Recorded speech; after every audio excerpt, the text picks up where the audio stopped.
So let's unpack one of the most fascinating and, let's be honest, most universal human experiences: romance.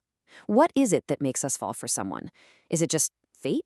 Some magical force we can't control? Or is it something we can actually understand and maybe even build? You know that feeling, right? You meet someone, and it's like a switch just flips inside you. There's this spark, this undeniable energy that feels like it came from absolutely nowhere. But what if I told you that click isn't random magic at all? What if it's a process we can actually map out? That's right. That seemingly magical spark is really a powerful cocktail. It's part brain science, what's happening up here, part subconscious chemistry, and, believe it or not, part your own mindset. And today, we're going to dive into all three of these fascinating ingredients. Okay, first up, the science of that initial spark. Let's get into the fundamental laws that basically govern who we even notice in a crowded room, and more importantly, why. So, this first one is the most basic, and honestly, probably the most overlooked factor of them all. You just can't fall for someone you never, ever meet. It's called the mirror exposure effect, and the idea is the more we see someone, the more we tend to like them. Think about it, that person you see every single day at the coffee shop. At first, you probably didn't even notice them, but over time, that simple, repeated familiarity can actually blossom into real attraction.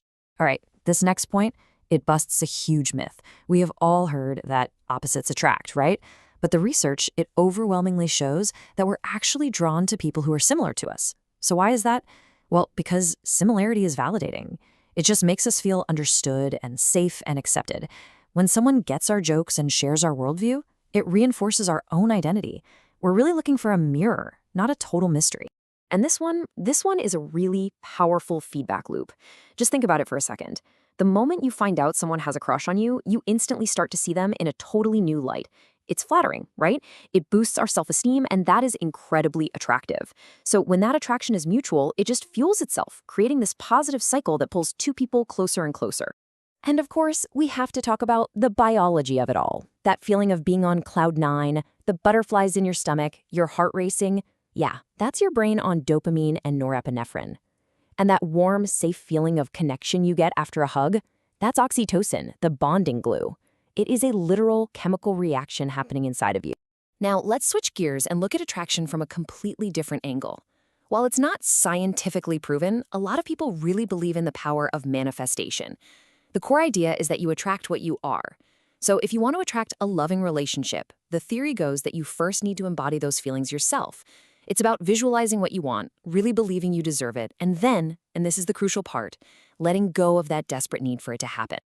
Okay, so the spark is there. You've met someone, the chemistry is real, the connection feels absolutely electric. But we all know a spark is just the beginning. An initial flame can fizzle out just as quickly as it ignites. So the real question is, what comes next? So how do we build on that initial spark? Well, this is where we shift from the magic of the moment to the intentional architecture of a lasting bond. It starts to become less about a chemical reaction and a lot more like a construction project. And this right here is the central blueprint we're going to use. Relationship experts often talk about building a sound relationship house. You know, a place that's strong, that's safe, and that can withstand any storm that comes its way. And just like any house, it has to start with a rock-solid foundation. And the foundation of this house? It's built on what experts call love maps. This is all about truly, deeply knowing your partner's inner world. And I'm not just talking about their favorite color. It's about asking questions like, what's one of your biggest fears? Or what's a dream you've never told anyone about? It's about having this deep, ongoing curiosity about their inner universe. Now, for the walls of the house, check out this ratio. For every one negative interaction, like an argument or a criticism, stable, happy couples have at least 5 positive ones. Think of it like a relationship bank account. You have to be making these constant, small deposits of positivity, a compliment, a quick touch, a shared laugh, so that you can weather those occasional and, let's face it, inevitable withdrawals. And this is just brilliant. It shows exactly how deep trust is built. It's a simple 2-step dance. One person takes a small risk, right? They share something real and vulnerable. Then the other person doesn't judge or try to fix it, they just respond with empathy. This loop, when you repeat it over and over, becomes the engine of real intimacy. So here's a crucial point. A strong relationship isn't about avoiding conflict, it's about learning how to handle it. You see, successful couples use repair attempts, something as simple as a joke or a gentle touch, to stop a fight from spiraling out of control. And they learn to start difficult conversations gently, without blame, which makes all the difference in the world. So here it is, the whole journey laid out on one slide. Attraction is automatic, it's driven by mystery, and it's really focused on how that person makes you feel.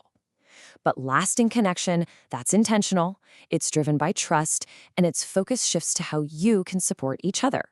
It's a choice you have to make every single day. And that really just says it all, doesn't it? The spark is what creates the opportunity for a relationship. It gets you to the starting line. But attachment, effort, and those intentional choices, that's what allows you to actually run the race together. And that leaves us with one final question for you to think about.